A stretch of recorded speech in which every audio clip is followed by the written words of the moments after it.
Alright guys, a quick one. Here, I'll detail how to update WhatsApp on Android.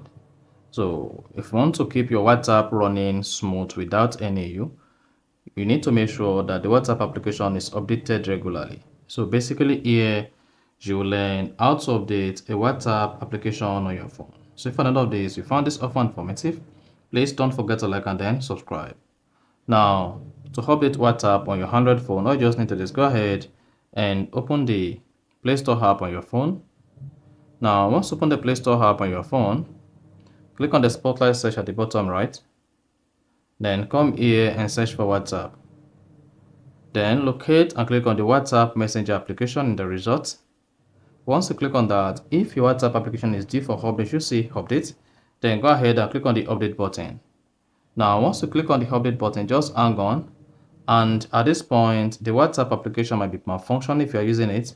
And then during the update, after the download, the WhatsApp application will close automatically by itself.